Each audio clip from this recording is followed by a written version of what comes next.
Hello YouTube. Today in the Naughty Librarian we are going over Goldfinger by Ian Fleming. This is book 7 of the James Bond series, so we're kind of right in the heart of it, right in the middle of all the action. As always, we're gonna start off with the yikes factor disclaimer at the beginning of the video here, because oh boy, are these books problematic. Goldfinger is a lot of the same type of stuff as previous books. It's racist. Dear Lord, does Ian Fleming come up with elaborate ways to be racist. And misogyny, it's just rampant in this one. And a new flavor of yikes for Goldfinger in particular is homophobia. Like, I'm gonna go out on a limb here and say that I don't think Ian Fleming understands what a lesbian is.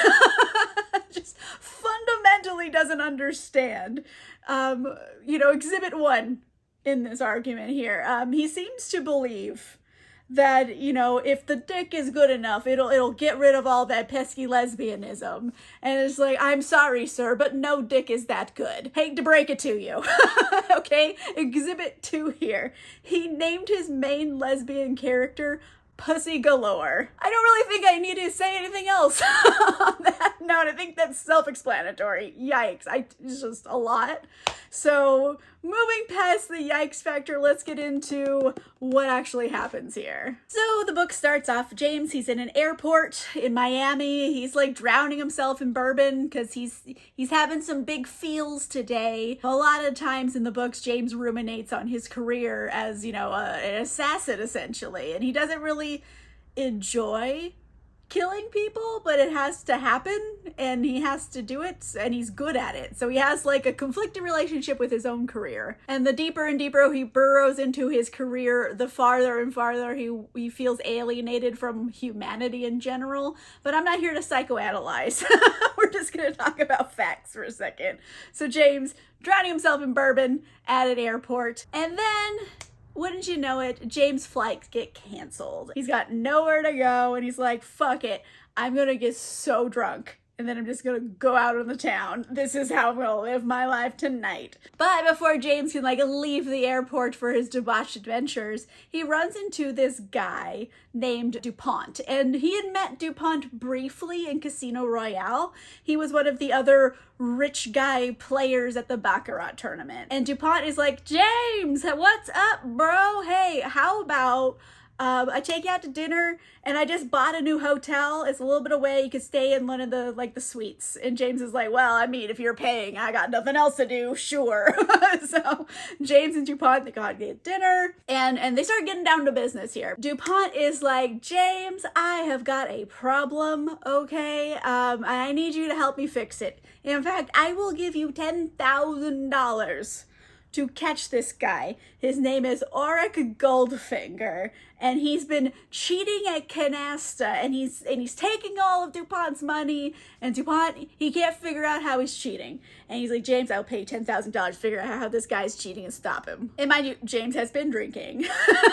And he's like, well, I mean, if you're paying for all of my meals and my hotel, and you're gonna give me $10,000? Like, hell, if you're gonna pay for my vacation, I'm gonna take it, sure, why not? He disagrees. And long story short, without getting into all the nitty gritty, James, he figures out how Goldfinger is cheating. Essentially, he sits at a certain table, and then from Goldfinger's room, has a balcony, and then he figures out someone's on the balcony talking to Goldfinger through an earpiece and telling him what cards his opponent has because they're facing the balcony. So James is like, ooh, this is an opportunity for mischief. James, he goes up to the hotel room and he goes in and he meets Jill, who is Goldfinger's assistant. She's a sexy lady. And he takes the walkie-talkie and he's like, Goldfinger, your jig is up. I have figured you out. I will report you to the FBI. There's evidence of you defrauding people. This is what you're gonna do. You got your little checkbook and you're gonna write a $50,000 check to DuPont just for being a dick and stealing his money. Do you owe him $50,000? Nope, you're paying him extra because you're a dick. And he hangs up. And Jill is like, oh my God, why would you do that? What do you think he's gonna do to me when he gets back? Bro, you're fucking my day up. And James is like, you know what? fair point. I didn't think that far ahead. So he grabs the walkie-talkie again. He's like, oh yeah, and by the way, I'm taking your assistant with me. I'm going to New York and she's going on the train with me. We're leaving. So he just takes Jill with him. So James and Jill, they're on the train to New York. It's a few days long train ride, and they pretty much just stay in their cabin the whole time, just banging the bejesus out of each other. They just have like a sexy little romp. So when they arrive in New York, they're going to part ways. He's going to send Jill back on a train to wherever she wants to go. But James is like, listen, I probably can't keep this anyway because I'm a public servant, but like here's my $10,000 I got for this job. You take it. Now you don't have to work for Goldfinger. You can go anywhere. Okay, here you go. So he's trying to do her a solid here. And so Jill, she takes the money, she gets on the train, they part ways. Now we pick back up about a week later. James is back in London, and M has a new case for James involving banking and gold and counterfeiting and smuggling and all that kind of jazz. And guess whose name pops up? Goldfinger. So here's the basics of the case, okay? So they know that Goldfinger is smuggling his gold out of England and into India, where he sells it for a higher price than he would receive back in England for the gold. However, this takes a lot of the gold out of England and puts it in another country, and England's currently based on like the gold standard, so it's fucking up the economy. I guess I don't really understand the economics of this. Apparently Goldfinger is like literally smuggling so much gold, it's hurting the economy of the country. Main problem here is that they can't figure out how he's getting the gold out of the country, because everything comes up perfectly normal. There's nothing, untoward. They can't find any clues. And to top everything off, some of Goldfinger's like bars of gold have been recovered in the possession of Smersh agents. So it's very likely that Goldfinger is now the new financier for Smersh. He's taking over Le Chiffre's job from Casino Royale. And like James has beef with Smersh. He's like, nope, fuck those guys. I'm on the case. I want to stop anybody related to Smersh. So James needs to get close to Goldfinger to help him get in there to find some evidence to stop him. So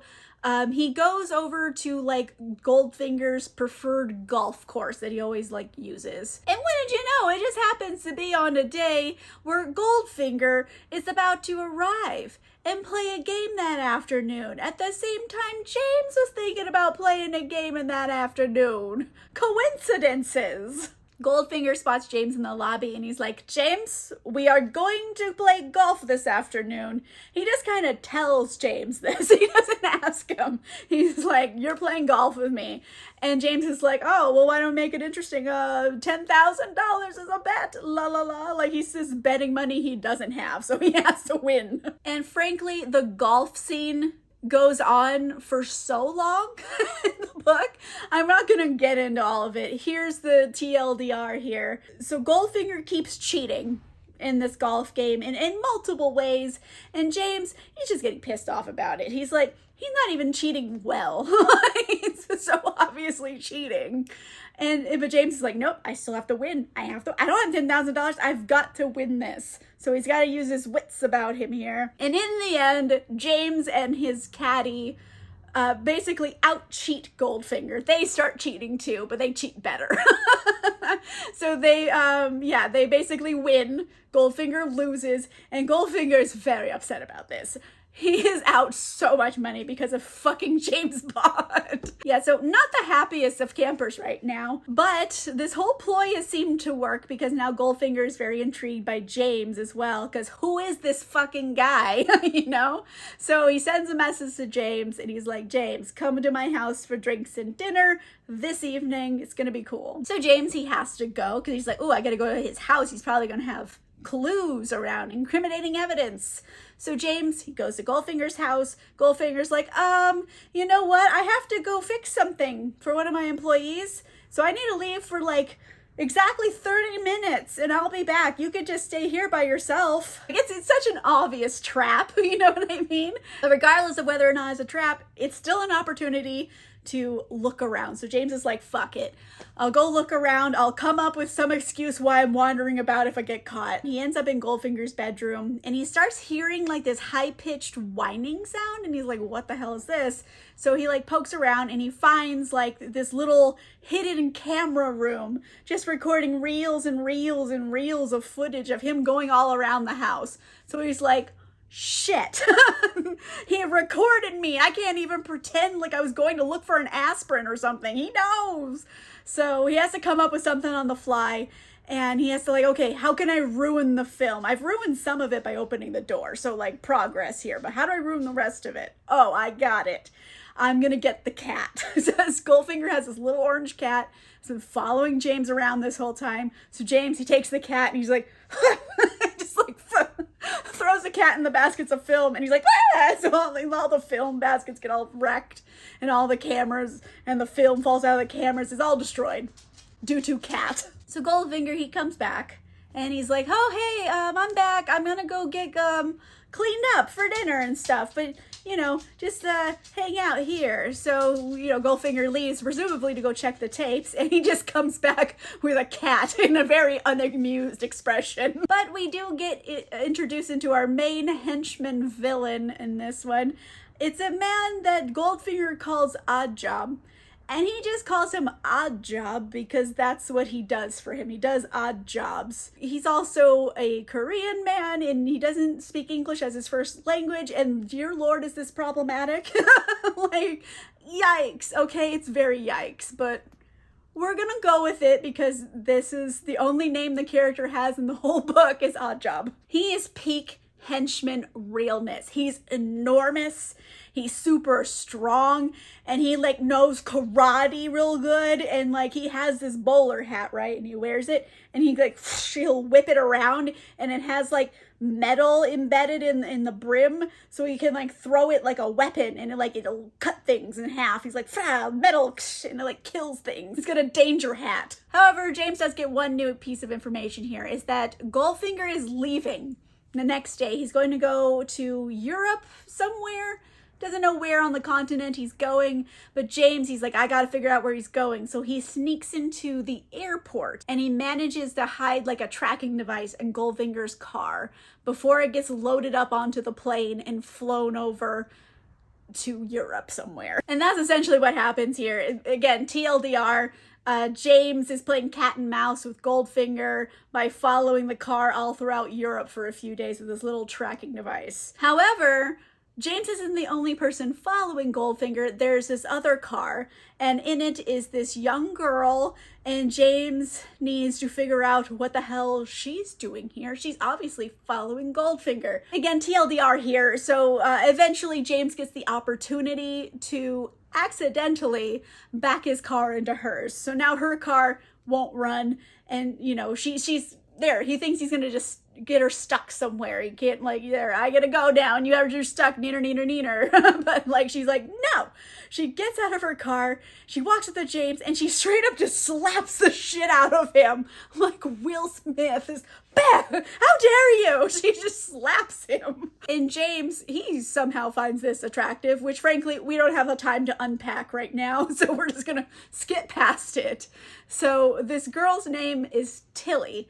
That's all he really gets out of her. And she's like, well, I'm going to a golf tournament in Geneva and you're giving me a ride. And James is like, all right, get in. So off they go to Geneva, Switzerland. James, he drops her off and he's like, great, this is done. She's out of the way.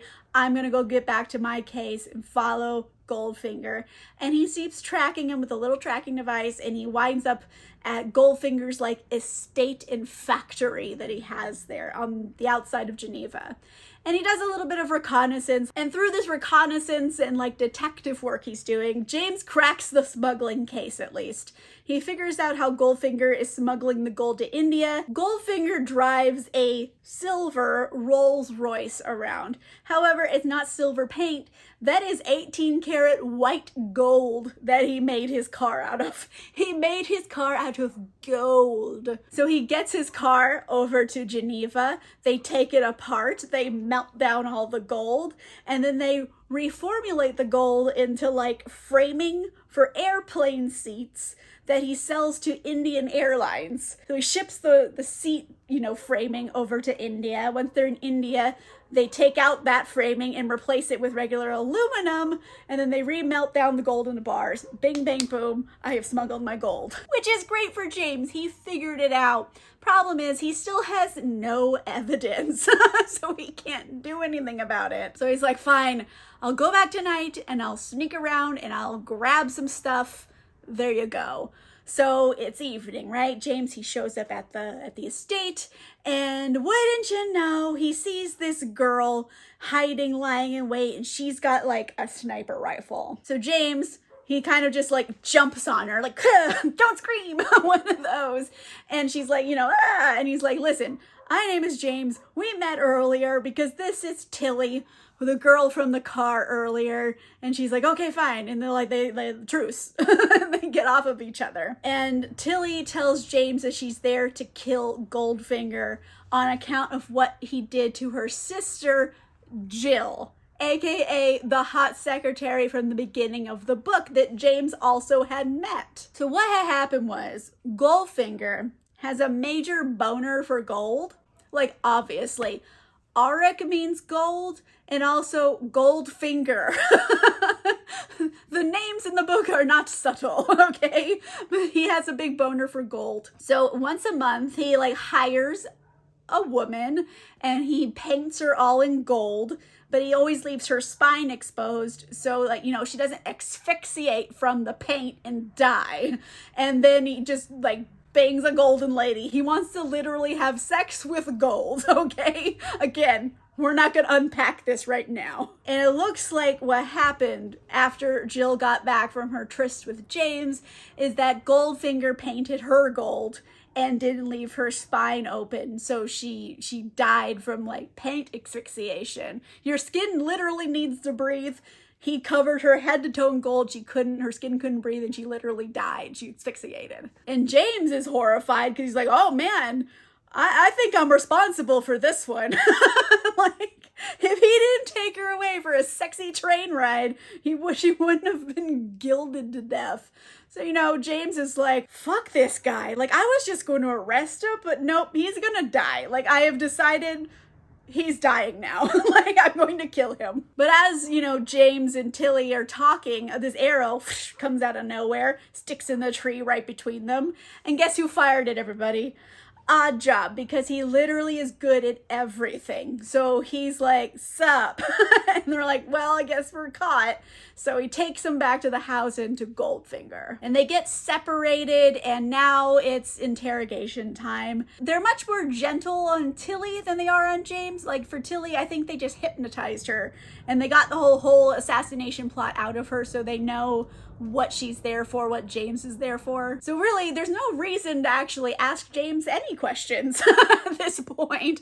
So they're like, fuck it. They just strap him to this metal table that has a table saw set at the end of it that's running, and it's just gradually moving up the table to right towards his balls. And James, he's pretty sure he's fucked at this point. He's like, oh, this is how I die. Great. But I guess Goldfinger changes his mind about things, and so Oddjob knocks him out. James is now unconscious. So when James wakes up again, he is not dead, obviously. He's in New York in a very sparsely furnished room, and Tilly is in the connecting room to his, and he's really confused about why he's there. He just has to wait for Goldfinger to show up and tell him what's going on. And eventually Goldfinger shows up to tell James what's going on. So he's like, James, I have decided to let you live because I'm working on this big criminal enterprise. It's a big one. And you know what? I'm light on administrative help. And you guys are good at stuff. You're gonna be my secretaries. So James is like, fine, whatever. What is this enterprise? And Goldfinger's like, let me tell you. I'm going to rob Fort Knox of all its gold. And James is flabbergasted, okay? Just the sheer audacity, the gall, the gumption. Like, he just, what? Who does that, okay? However, he's not really in a position here to call Goldfinger on it, so he's like, all right, bring the typewriter, I guess. The Goldfinger, he leaves, and James, he goes and checks on Tilly, because Tilly was still unconscious, and she's woken up, and he's like, hey, guess what? This stuff is gonna happen. I'm staying in the room next door. And Tilly's like, okay, ew. Don't hit on me, whatever you do, fine, we'll work on paperwork, but like, that's it. You're gross. Like, she is so thoroughly unimpressed with him as a man that James just can't compute. He's flabbergasted yet again because she's not super into him. He's like, but like, have you met me? Like, I'm handsome. What? However, from the text in the book, it's very obvious for quite some time that Tilly is a lesbian. And James, much like Ian Fleming, I believe, just doesn't pick up what she's putting down for an uncomfortably long amount of time. He just doesn't understand lesbians. Later on that day, it comes a time for the big meeting, because Goldfinger, he has invited the heads of a bunch of different, like, organized crime organizations to come to this little, I don't know, meeting about the big plan here. He needs other people pulled in to help with it as well. And this includes one Pussy Galore, and she's the head of an all-girl, exclusively lesbian crime ring called the Cement Mixers. And James, he's like, Pussy's really badass and, like, sexy. And then he realizes, oh, Tilly thinks so too. And then he's like, light bulb, lesbian. The lesbian light bulb turns on, and he's finally like, oh. He finally gets it. I'm sorry, it's funny to me. I don't think it's supposed to be funny, but it is. They're here all for this meeting about Operation, rob Fort Knox. So he starts telling everybody the plan, and everybody's gonna get out of there with at least $1 billion for their trouble here. $1 billion with a B. That's a lot of money. Okay, so TLDR for this plan. Mind you, I am not going to get into all of the ways that this plan is ludicrous. It's so many plot holes in this plan that it would never conceivably work. He's supposed to be a criminal mastermind, and this is the dumbest plan. But I'm going to TLDR it for you, so you don't have to get into all the nitty gritty here. So step one, Goldfinger's gonna have some guys release an opiate into the town's water supply, and it'll just knock everybody unconscious for like 3 days. Step two, everyone's gonna find out about this whole town that's asleep, so they're gonna be like, oh no, call in the doctors. And then that's where all of them get involved, because all of the criminal organizations, they're gonna pose as doctors and nurses and stuff. And they're all going to show up and get on the train to get taken into Fort Knox to, like, treat the people. This is a state of emergency, and they would have called for doctors from everywhere. Are they just going to stop any other doctor from showing up, so it's only the bad guys on the train?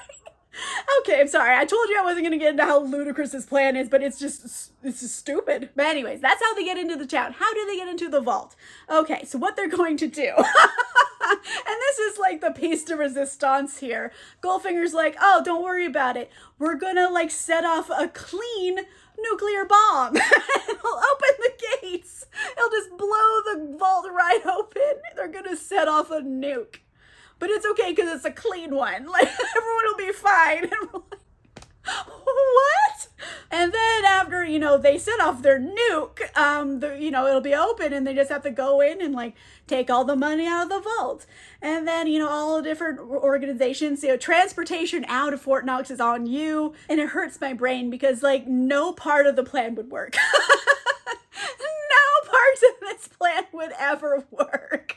But here we are. This is the best they have. But anyway, everybody pretty much agrees to go in on the plan with Goldfinger, so their meeting adjourned. James, he's finally starting to do the math on this. He's like, well, like, how would this opiate work? How do you regulate it? Like, if it's in the water supply and people drank a whole lot of water that day, wouldn't they just die? Or like, what about like babies and stuff? Goldfinger's like, oh, James, you sweet summer child. I'm like, I'm not putting an opiate in the water. I'm putting nerve gas in it. They're all gonna die. James is just flabbergasted yet again, because I mean, that changes the plan a little bit. That part would work. Okay, it would officially kill everybody in town, but none of the other parts of the plan would work. Like, there's an army base there. If everyone fell asleep at the army base, do you think they're just gonna leave it empty? They're gonna call more army guys in. Okay, I'm sorry. It's just, this is the part of the book that loses me because it's just stupid. However, Goldfinger likes to hear himself talk, like all Bond villains, really.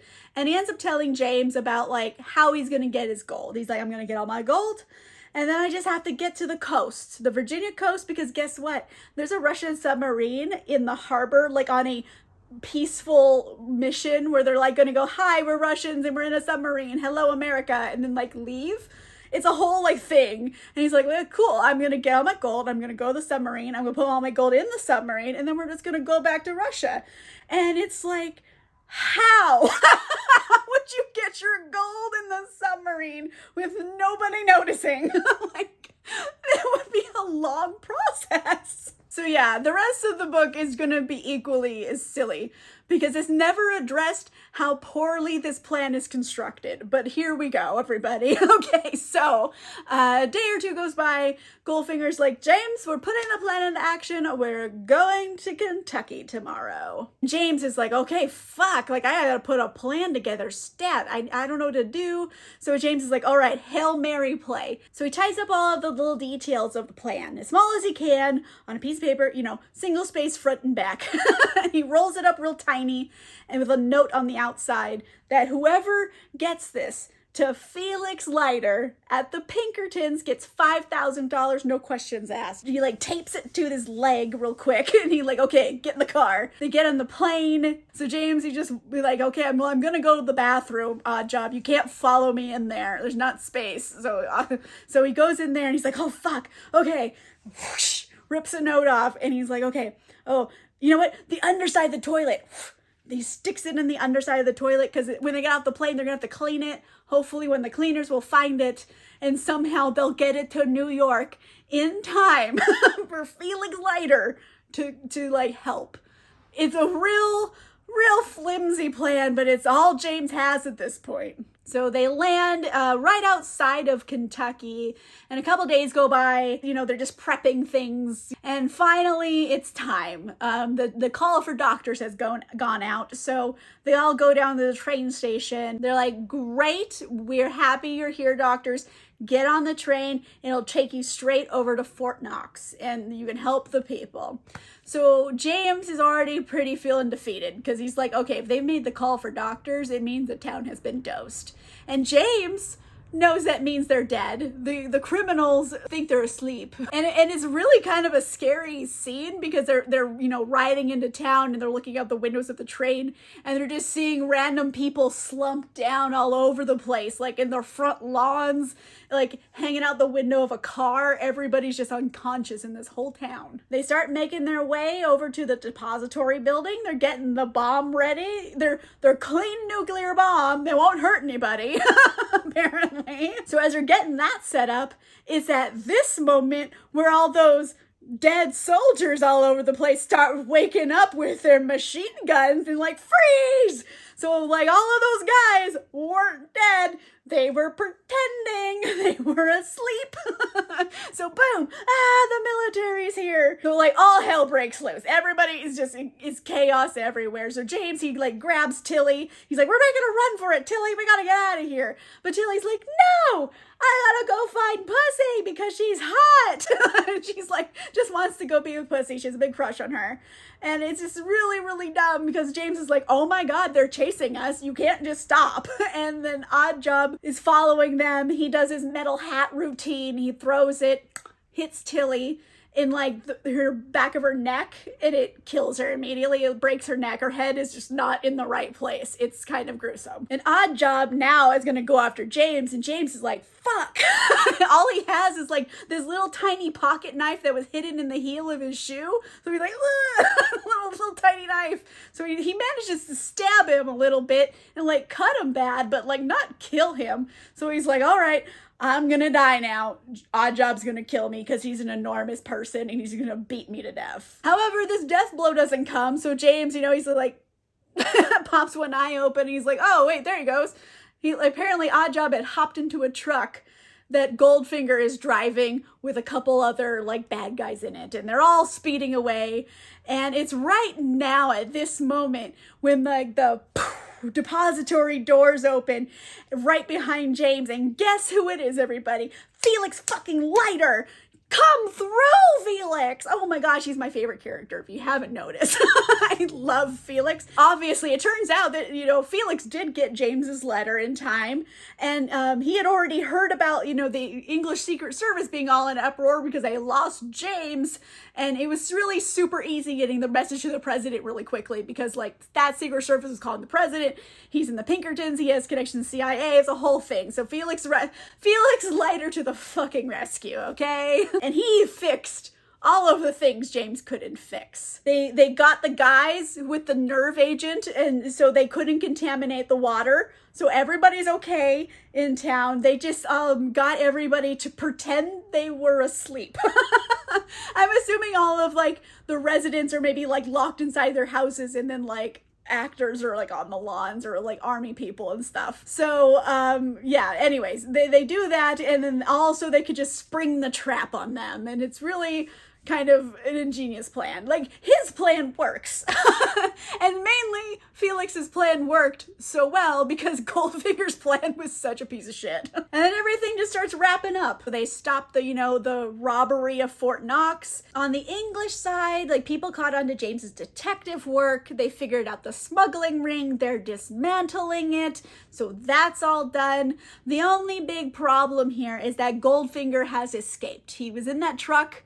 Oddjob, a couple other people are in the truck. Some bad guys got away. A couple days go by, and it's time for James to go home. So, Felix and James are just driving like maniacs in a Studelac, and just doing crazy car stuff. They're just being bros. They're just fucking around in a fast car, taking James to the airport because they are true blue besties, and I love their friendship. They get to the airport, they say goodbye to each other. James, he gets into the airport.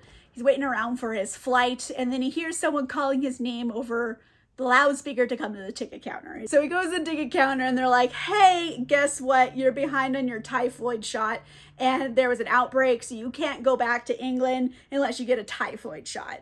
So James is like, fine, give me a typhoid shot. So they take him in this little room. A doctor comes up, gives him a shot, and then James stands up and he's like, oh no, that wasn't a typhoid shot. Passes out, unconscious. James, he wakes up and he's strapped to his seat on an airplane, and guess who's sitting next to him? Fucking Oddjob. James is just like, God damn it, not again. How does this keep happening to me? He also sees Pussy from earlier, and Pussy's there, and she just kind of winks at him, and she's like, good, you're up, I'll go get Goldfinger. And James is like, what's this about? What's this wink about? He's trying to figure it out. Goldfinger comes out. They basically talk to each other how did you foil my plan? Oh, I'll tell you. And how did you foil this plan? They just basically game recognizes game, I guess. They're just shooting the shit. And Pussy, she brings James a bourbon. However, there's a little secret note on the coaster.